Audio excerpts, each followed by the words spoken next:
আপনাদের কি হাতে মাঝে, মাঝে ব্যথা হয়? এই দুটো হাত মুঠো বন্ধ করতে অসুবিধা হয়? বা হাতের আঙুলগুলো মাঝে, মাঝে ঝিনঝিন করে? তাহলে আজকের ভিডিওটি আপনাদের জন্য। নমস্কার, আমি ডক্টর অনুরাগ বিশ্বাস। আজকে আপনাদের জন্য নিয়ে এসেছি মেড ইজি ফর ইউ তে স্পেশাল একটা টপিক। সেটা হলো কার্পাল টানেল সিনড্রোম। নাম শুনে ভয় পাবেন না। পুরোটাই এক্সপ্লেইন করব, পুরোটাই ব্যাখ্যা করব আপনাদের। প্রথমে ছোট করে বলে নিই কার্পাল টানেল কি জিনিস। কার্পাল মানে রিস্ট। এই আমাদের যে কবজিতে আটখানা ছোট ছোট হাড় থাকে, সেই হাড়গুলো এমন ভাবে একটা আর্চ একটু হালকা বাঁকা এই কবজির অংশটা সৃষ্টি করে, তার উপরে একটা পর্দা থাকে, সেটাকে ফ্লেক্সার রেটিনাকুলামও বলে।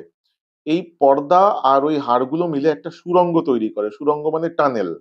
এইটাকে কার্পাল টানেল বলে। এবার কার্পাল টানেল সিনড্রোম কি জিনিস? আমাদের হাতের ওখান দিয়ে মিডিয়ান নার্ভ নামে একটা নার্ভ যায়, সেই নার্ভটা ওই সুড়ঙ্গের মধ্যে দিয়ে যায়। তাতে অনেক সময় যে ওপরের পর্দাটা আছে তার সাথে নার্ভ চাপ খেতে পারে। তো নার্ভ যদি কার্পাল টানেল বা কবজির এখানে সুড়ঙ্গে চাপ খায়, তখন যে সিমটম গুলো দেখা যায় সেটাই হলো কার্পাল টানেল সিনড্রোম। আসুন জেনে নিই এই কার্পাল টানেল সিনড্রোম বা এই কবজির মধ্যে নার্ভ চাপ খাওয়া, এটার থেকে কি কি সিমটম হতে পারে। প্রথমেই বলেছি যে হাত ঝিনঝিন করা। এবার হাতের পুরো অংশ না, জেনারেলি এই কটা আঙুল, মানে বুড়ো আঙুলের এই পাশটা, আর এই দুটো আঙুলের নখের দিকটা, আর এই দিকটা পুরোটা, আর এই আঙুলটার অর্ধেকটা, তার মানে এই মোটামুটি 3.5 আঙুল ঝিনঝিন করতে পারে বা চিনচিন করতে পারে। অনেক সময় জ্বালা টাইপের ব্যথা করে, অনেক সময় ইলেকট্রিক শকের মতো ব্যথা করে, অনেক সময় শূন্য হয়ে যায়। আর হাত মুঠো, এরকম মুঠো করতে গেলে লাস্টের দিকে মুঠো হতে চায় না, শক্তির অভাব হয়। এবার বলবো কি কি কারণে এটা হতে পারে। নাম শুনেই বোঝা যাচ্ছে যে ওই রিস্টের যে বা কবজির যে সুড়ঙ্গ, সেখানে নার্ভটা চাপ খায়। এটা চাপ খাওয়ার পেছনে অনেক কারণ থাকতে পারে। যাদের সুগার আছে তাদের এই নার্ভ চাপ খেতে পারে, বা থাইরয়েড বা যে কোনো আর্থ্রাইটিস যদি কবজিতে ইনভলভ করে, যেমন রিউমাটয়েড আর্থ্রাইটিস, অস্টিও আর্থ্রাইটিস, তাদের এই নার্ভ চাপ খেতে পারে। অনেক সময় প্রেগনেন্সির সময়ও নার্ভ চাপ খায়, কারণ বডিতে ফ্লুইড বা জলীয় পদার্থের ভলিউম বেড়ে যায়, পরিমাণ বেড়ে যায়, তখন প্রেগনেন্সির মধ্যে এই হাতের ওখানে চাপ খেতে পারে।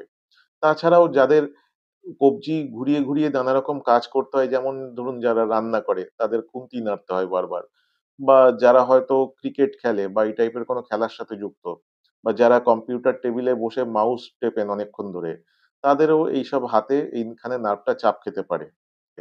এবার শুনবো যে কিভাবে ধরা ধরা পড়বে যে নার্ভ চাপ খাচ্ছে কিনা। একটা সিম্পল টেস্ট আছে, রিভার্স ফ্যালেন টেস্ট বলে। নামের মধ্যে যাবেন না, দেখুন কি করতে হবে। প্রথমে এই নমস্কারের মতো এরকম দুটো হাত চাপতে হবে, আর কনুই যেন সোজা থাকে। মানে কনুই এরকম করে করলে হবে না, কনুইটা এরকম করে সোজা করতে হবে। তারপরে এটা আলতো করে চেপে 30 সেকেন্ড ধরে রাখতে হবে। তাতে দেখা যাবে যে যে আপনার ওই ঝিনঝিন করা বা ব্যথা, এই যে সিমটম গুলো বা হয়তো অবশ লাগা সিমটম, সেগুলো বেড়ে যেতে পারে। তাহলে এই টেস্টটা পজিটিভ। তাছাড়াও আরো অনেক টেস্ট আছে, আমি সেগুলো ডিটেলসে যাব না, কারণ আপনাদের পক্ষে বাড়িতে সেগুলো করা মুশকিল হবে। আর তাছাড়াও কার্পাল টানেল সিনড্রোম বা এই কবজিতে নার্ভ চাপ খাওয়া, এটা ধরার জন্য নার্ভ কন্ডাকশন স্টাডি বলে একটা টেস্ট হয়। তাতে দুই হাতেরই টেস্ট করাতে হয় যে নার্ভের মধ্যে কত জোরে বা কত দ্রুত ইলেকট্রিসিটি পাস করছে। তা ভয়ের কিছু নেই, এটা সিম্পল একটা টেস্ট।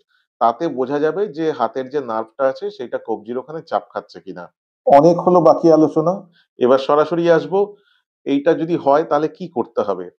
এর যে পেছনে যে কারণগুলো, সেগুলো তো সবার আগে ট্রিটমেন্ট করাতেই হবে। যেমন বললাম, যদি সুগার থেকে থাকে বা থাইরয়েডের প্রবলেম থাকে বা আর্থ্রাইটিস রিলেটেড প্রবলেম থাকে, সেগুলো তো ট্রিটমেন্ট চলবেই। বা যাদের ধরুন কাজ একই রকম কাজ করতে হয় বারবার, তাদের একটু হাত বদল করতে হবে, বা একটু ওই টাইপের যে যেটাই কবজিতে বেশি চাপ পড়ে এরকম কাজ একটু কমাতে হবে। এটা ছাড়াও সিম্পল যে ব্যথার যে ওষুধ আছে, এনসেডস গ্রুপের ওষুধ বলি, এই টাইপের ব্যথার ওষুধ ভালো কাজ করে। তাছাড়াও প্রথম দিকে হাতে এখানে কবজির এখানে একটা স্প্লিন্ট পাওয়া যায়। স্প্লিন্টটা হলো এরকম পুরো নিচের দিক পর্যন্ত থাকে, কভার্ড থাকে। তার কাজ হলো যে কবজিটাকে বেশি মুভমেন্ট করতে দিতে বাধা দেয় সেটা। তাতে একটু যে নার্ভের সাথে যে ঘষা, ওইটা কমে বা নার্ভের চাপ একটু কমে হালকা।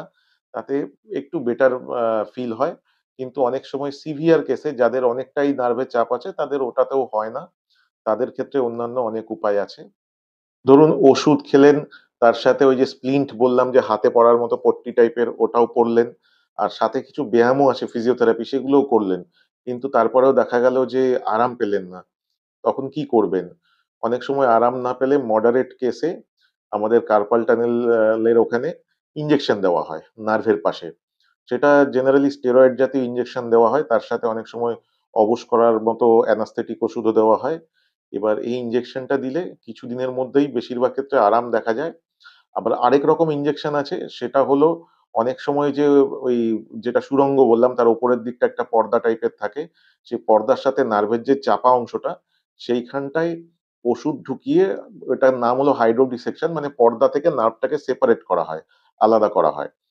শুনতে অনেক জটিল লাগছে কিন্তু এতটা জটিল না। এগুলো আল্ট্রাসাউন্ড গাইডেড প্রসিডিউর মানে মেশিনে দেখে করা হয় তাই খুবই সেফ।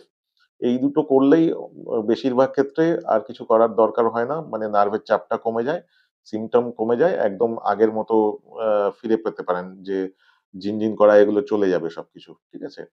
এবার অনেক ক্ষেত্রে দেখা যায় যে নার্ভের চাপটা খুবই বেশি। তখন এইগুলো করার পরেও আরাম না হতে পারে। তখন করা হয় যে ছোট্ট অপারেশন হয়। ছোট্ট অপারেশনের সাহায্যে যে উপরে যে পর্দাটাকে একটুখানি কেটে দেওয়া হয়।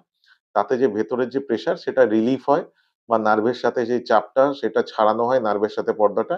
তাতে পুরো আগের মতো যে আপনি ফাংশন করতেন মানে এই সিম্পটম হওয়ার আগে সেরকম অবস্থায় ফিরে আসতে পারবেন। তাহলে এক কথায় জেনে নেওয়া গেল যে এই হাত ঝিনঝিন করা বা অবশ হয়ে গেলে ভয়ের কিছু নেই। এখানে ওষুধ খেতে পারেন। তার সাথে যে এর পেছনে যে কারণগুলো সেগুলোকে কমাতে হবে। যেমন সুগার, থাইরয়েড, আর্থ্রাইটিস এসব কারণ থাকলে কমাতে হবে। আর হাতে ওই পট্টিটা পড়তে হবে ঠিকমতো। কার্পাল টানেল স্প্লিন্ট যেটাকে বলি।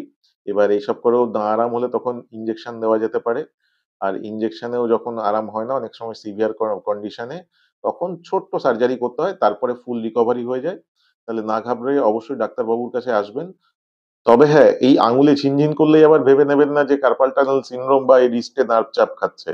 নার্ভের চাপ অন্য অনেক জায়গা থেকে হতে পারে। কবজির ওখানেও ছাড়াও নার্ভের চাপ কনুইয়ে হতে পারে।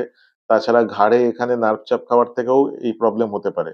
তাই কোনটা আপনার হয়েছে সেটা বোঝার জন্য যে একটা টেস্ট বললাম সেই টেস্টটা নিজে করে দেখুন। তারপরে অবশ্যই ডাক্তারবাবুকে দেখিয়ে নেবেন। আর ভিডিওটি ভালো লাগলে অবশ্যই লাইক, সাবস্ক্রাইব আর শেয়ার করবেন। আর যদি কোনো জিজ্ঞাসা থাকে অবশ্যই কমেন্টে জানাতে ভুলবেন না। আপনি জিজ্ঞেস না করলে আমি বলবো কি করে? আপনি জিজ্ঞেস করুন আমি অবশ্যই উত্তর দেব। আর পরে কি ভিডিও চান, ফিউচারে কি ভিডিও আমার কাছ থেকে দেখতে চান সেটা আ কমেন্টে জানান। আমি সেই রোগ নিয়ে বা সেই ব্যথাজনিত কারণ নিয়ে আমি ভিডিও বানাবো। নমস্কার, আবার দেখা হবে।